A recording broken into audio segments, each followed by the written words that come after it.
அனைவருக்குமே வணக்கம். சற்று முன் கிடைத்திருக்கக்கூடிய ஒரு மிக மிக முக்கியமான செய்தி ஒன்று வெளியாகி உள்ளது. சற்று முன் வேங்கை வயல் விவகாரத்தில் உண்மையான குற்றவாளி அதிரடி கைது, இது மாதிரி செய்திகள் வெளியாயிருக்கு.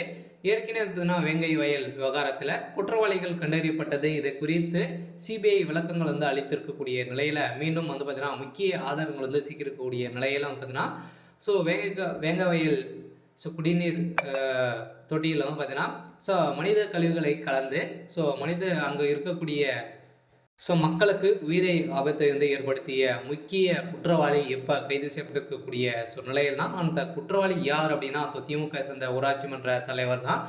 இதை சேர்ந்த திமுக சேர்ந்த அமைச்சர் தான் இதற்கு தொடர்பு இருக்குது அப்படின்ற மாதிரி நிறைய புலிகள்லாம் இதில் சிக்கியிருக்காங்க.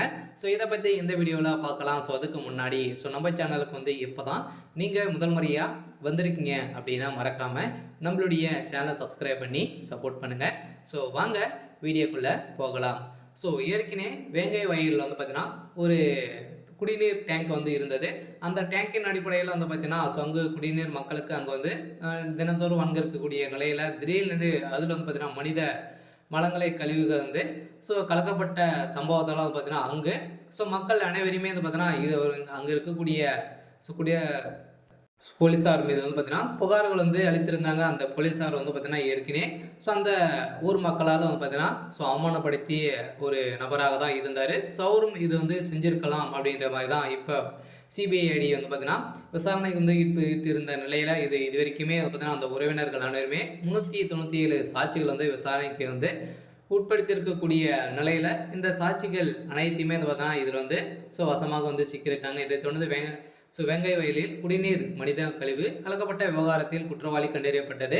இந்த குற்றவாளி அங்கே இருக்கக்கூடிய ஊராட்சி மன்ற தலைவர் தான். இவருக்கு தொடர்பு இருக்குது அப்படின்ற மாதிரி ஒரு மர்ம நபர்களால் வைத்து இந்த செயல்கள் செஞ்சிருக்காரு அப்படின்ற மாதிரி தான் இப்போ வெளியேறக்கூடிய செய்தியால் இப்போ திமுக தலைமையகத்துக்கு ஒரு மிகப்பெரிய ஐடியாவாக தான் எழுந்திருக்கு. ஏற்கனவே அண்ணாமலை அவர்களுக்கும் முதல்வர் ஸ்டாலின் அவர்களுக்கும் இடையே நிறைய பிரச்சனைகள் ஏற்பட்டு இருந்தது. இதன்படியில் இது அனைத்துமே திமுக தலைமையை செய்துட்டு இதை மறைமுகமாக பேசியிருக்காங்க அப்படின்ற மாதிரி தான் இப்போ செய்தி வெளியிடப்பட்டிருந்த நிலையில் இந்த வேங்கை வயல் குடிநீர் மனித கழிவு கலக்கப்பட்டது தொடர்பான வழக்கின் விசாரணையின் போது புகார்தாரர் மற்றும் அவரது உறவினர்கள் உள்ளிட்ட 397 சாட்சிகள் விசாரிக்கப்பட்டது. இதைத் தொடர்ந்து 196 மொபைல் எண்கள் 1,00,000க்கும் மேற்பட்ட தொலைபேசி எண்களை உள்ளிட்ட 87 டவர்கள் பகுப்பாய்வு செய்து விசாரணை நடத்தியிருந்த நிலையில் இந்த கிராம மக்களிடமிருந்து உயிரிகள் மாதிரிகள் எடுத்து டிஎன்ஏ பகுப்பாய்வு செய்யப்பட்டது.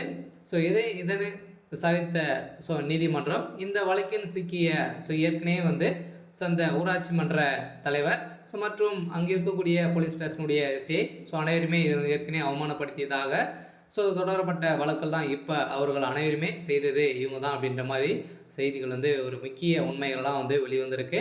சரி, ஓகே. இன்னைக்கான அப்டேட் பார்த்தீங்கன்னா இதுதான். மறக்காமல் நம்மளுடைய சேனலை சப்ஸ்கிரைப் பண்ணிக்கோங்க. தேங்க்யூ.